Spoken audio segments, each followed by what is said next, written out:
ina matuƙar mamaki idan na ji wani ya fito yana cewa ba a yi wa Kwankwasiya adalci. To da yardar Allah ina mai ƙara tabbatar muku Kanawa ko da za su tara Afirka ne ranka ta kaf ba su canza wannan hukunci din ba. Ba su canza wannan hukunci din ba. Ku rubuta wannan magana ku ajiye ta. Kotun koli, kotun Allah ya isa, gawuna za ta bawa.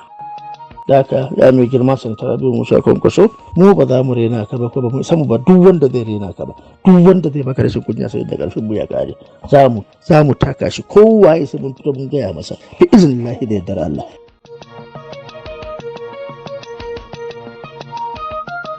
To Honorable Khalid na faɗa yau ma da wani sako kake tafi a wannan fili namu tun bayan da ka fito kai wasu maganganu na ko na siyasa na maganar tafiyar gawuna garo aka ji kayi ɗaf. Wato akwai wasu abubuwa da nake ta gani suna ɗan faruwa haka. To ina kira ga Kanawa kuma 'yan jam'iyyar APC, gawuna garo, da kowa ya kwantar da hankalin shi ya ci gaba da yi wa Allah godiya da salatin manzon Allah sallallahu alaihi wasallam. Duk taron da za su yi ko za su tara Najeriya gaba ɗayanta, constitution ɗin Najeriya dai ba za a canja shi ba, ko babu wanda ya sai canja shi. Dokar ƙasar mu tana nan a dokanta, ba za a canja ta ba sai dai a ƙara ta. Kamar yadda kotun farko ta yi hukunci, haka kotu na biyu ta yi hukunci bisa tsari da tafiya da tafarki irin na dokar ƙasa da muke amfani da shi, kuma a siga ɗaya. Ina mai ƙara tabbatar muku kana ku ƙara kwantar da hankalinku, ku yi ta hamdala, ku yi ta yi wa Allah godiya, ku yi ta yi wa salatin Annabi Muhammad sallallahu alaihi wasallam. Ko za su tara Najeriya ne gaba ɗaya, ba su isa su cire kalma ɗaya daga cikin dokar ƙasa ba. Ko za su tara Najeriya gaba ɗaya, ba su isa su canja wannan hukunci da ke tafiya ba.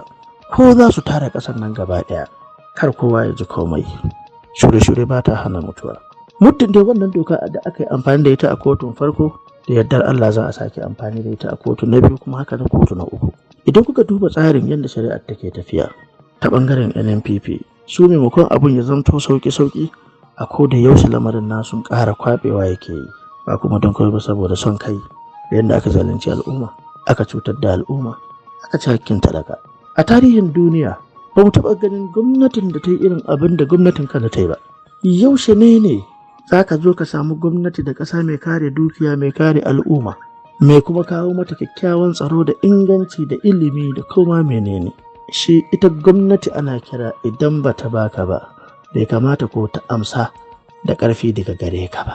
Idan ba ta tsare ka, ta tsare maka dukiyar ka ba, bai kamata a ce dukiyar taka ita ne zai zamto abun hange wanda ba daidai ba.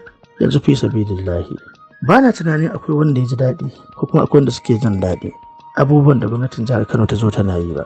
Yanzu ana ta wayyo Allah, wayyo Allah. Shin kun manta wayyo Allah da kuka sa mutane a ciki? Wayyo Allah, wayyo Allah. Wasu muna tunani ko kuma ina jin waiwai, akwai wanda suka mutu sanadiyan haka saboda rusa musu dukiyarsu wadda suka deba da ƙarfinsu ta halattansu saboda tozarta su. Tsakiyar dare a je ana ta da magidanta da iyalanka da komi naka, a zo a firgita ka, a tayar maka da hankali saboda wai mu gwamnati ne. Gwamnatin da muka sani ba haka gwamnati take ba. Gwamnatin da muka sani ita ce mai taimakawa, mai hana ma a zalunta, mai hana ma a cutar. Amma yau a ce gwamnatin ta da ita za ta dinga cuta, sannan a yi tunanin cewa wai akwai nasara tattare da ita. Al'ummar jihar Kano ina mai gane tabbatar muku hakkin al'umma kawai wallahi ba zai bar mutanen nan ba, ko na sakon ɗaya ba zai taɓa barin su ba, kuma hakkin nan shi yake bin su. Ina matuƙar mamaki idan na ji wani ya fito yana cewa ba a yi wa Kwankwasiya adalci.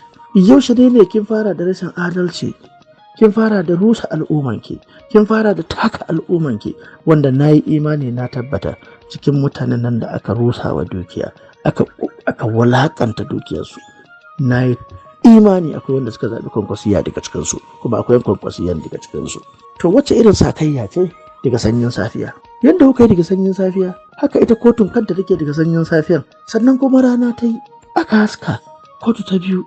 To da yardar Allah na mai ƙara tabbatar muku Kanawa ko da za su tara Afirka ne ranka ta kaf, ba su canza wannan hukunci din ba, ba su canza wannan hukunci din ba, sai dai idan za su zo da wata sabuwar doka tasu wanda a ce su suka yi ta. Kai kaddara ma ta da sabuwar doka tasu. A yanda abin yake tafiya, ko su aka ba hukunci aka ce su yi hukunci na tsakani da Allah ba za su ba wa kansu ba, dole za su kwace daga hannunsu su ba wa inda suka dace. Shin ko kun san cewa ƙuri'un nan mako gabaki ɗaya da aka gano na bogi an ɗan taƙaita abin ne? Inda ba don taƙaitawa ba da abubuwan sun fi haka. Da haka al'umma tribunal ce. Duk wata kotu da take hukunci akan siyasa, ina mai tabbatar muku ku je ku duba. Babu kotu na farko da ta ba da nasara ga wani ɓangare, ta sake ba da nasara na biyu ga wata ɓangare. To ina mai ƙara tabbata muku, idan ba za ku manta ba, a shari'a ta farko abubuwa da yawa ma ba su fito ba sanda aka je shari'a ta biyu. A shari'a ta biyun nan ne abubuwa suka ringa bama-bamai suka ringa tashi. To ina mai ƙara tabbatar muku, yanzu bama-baman da suke tashi a kotun koli, kotun Allah ya isa, sun fi na kotun farko, sun fi na kotu na biyu. Sai dai kawai mu ce Allah Ubangiji ya yi riko da hannayen gawu na garo. Su kuma in Allah ya kawo su rungumi al'umma, su taimaki al'umma, su ba da gudunmawarsu da rayuwarsu da lokacinsu wa al'ummar jihar Kano, domin ba su da wani aiki, su bayi ne, al'umma suke mulka. Kariya ya wajaba a kansu a dokar ƙasa, kare dukiyar ɗan adam, a kare ɗan adam, a kare ƙasar, lafiya, ilimi duk ya tattara, nauyin ya ƙare a kansu. Da haka al'umma ina mai ƙara tabbata muku, bi iznillahi da yardar Allah, gwamnatin gawuna ba za ta cutar da ku ba, ba za ta wulaƙanta ku ba, ba za ta ƙasƙanta ku ba. Kuma waɗanda ma aka ci wa dukiyansu, aka wulaƙanta su, aka ci musu mutunci, aka nuna musu fin ƙarfi saboda wata dama da aka samu ta kujera wai ita gwamna, ina mai ƙara tabbatar muku gawuna idan ya zo, duk waɗannan abubuwa za su zanto tamkar mafarki bi iznillahi da yardar Allah. Wato babban abun idan kuka zauna kuka yi lissafi, akwai wata aya a nan babba ba ma ƙarama ba. Daga farko idan ka ga yadda aka yi wa shari'ar riƙon kai nan kashi shi, ba kuma komai yake kawo haka ba, hau da yake kawo haka, da kuma al'umma da aka zalunta aka cutar. Haka zalika a kotu na biyu, wasu ababe da ba a san su a baya ba sun bayyana cikin kotu na biyu. Da aka al'ummar jihar Kano na mai ƙara tabbatar muku, ku kwantar da hankalinku, ku je ku ci gaba da godiya ga Allah, ku je ku ci gaba da godiya ga Allah, ku je ku ci gaba da istighfari, ku je ku ci gaba da yi wa Annabi Muhammad sallallahu alaihi wasallam salati. Amma babban burinmu da fatanmu, muna yi wa Abba Kabir addu'a, Allah Ubangiji ya sa kar a haramta masa takara nan gaba ɗaya. Amma ina mai ƙara shaida muku, ina mai ƙara tabbatar muku, ku rubuta wannan magana ku ajiye ta. Kotun koli, kotun Allah ya isa, gawuna za ta bawa. Kanawa ku rubuta wannan ku ajiye. Ni Khalid na faɗa, ni na gaya muku wannan bi jahi Rasulillahi sallallahu alaihi wasallam, sai ya tabbata. Ku jira ku gani, al'ummar da aka tauye musu hakki, aka ci zalinsu, aka wulakanta, aka kaskanta su, aka nuna musu fin ƙarfi don wata dama ta wani ɗan ƙanƙanin lokaci, ina mai ƙara tabbatar muku za ku yi murna. Waɗanda ko muka ji an ce sun rasu, wasu sun faɗi, wasu sun talauci al'abar, da yardar Allah zai bi muku kadunku. Yanzu ma Allah ya fara kwatan muku hakkinku. Ni ma nan na ɗauki nauyin yin dina ta musamman wa gawuna garo da zaran kotun kuli ta rantsar. Kuma muna masu ƙara tabbata muku, za ku ji daɗin gwamnatin nan, ba za ku yi kaico ba, ba za ku yi da na sani ba, ba za ku yi Allah ya wadare kamar yadda hakkinku ya kama wannan gwamnati da take kai na ɗan ƙanƙanin lokaci. Da haka al'umma ku ƙara kwantar da hankalinku, gawuna garo da yardar Allah, zama kawai ake jira alƙalai su yi, shikenan insha Allah an wuce wurin. Kamar yadda nake faɗa, duk duniya babu wani mahaluki ko wata mahalukiya da ta isa ko ya isa ya ce za a canja wannan hukunci da aka yi, babu shi. Mai girma Dr. Rabi'u Musa Kwankwaso, kana da kima da daraja da martaba a idon duniya, amma waɗannan 'yan kwankwasiya daga cikin yaranka suna rusa kimarka, suna rusa darajarka, suna rusa martabarka, suna rusa kimarka, suna dauye maka farin jininka, suna so su mai da kai kar. Mai girma, muna masu kira da babban murya, ba don reni ba, a duba waɗannan al'adu da mutanenku suke da mutanenka suke. Shin mutum bai isa ya fito ya faɗi ra'ayinsa ba kenan? Dole sai su abin da suke so, ko kuma dole sai ra'ayinsu? Mutum bai da ƴanci yayin inda ya ga dama?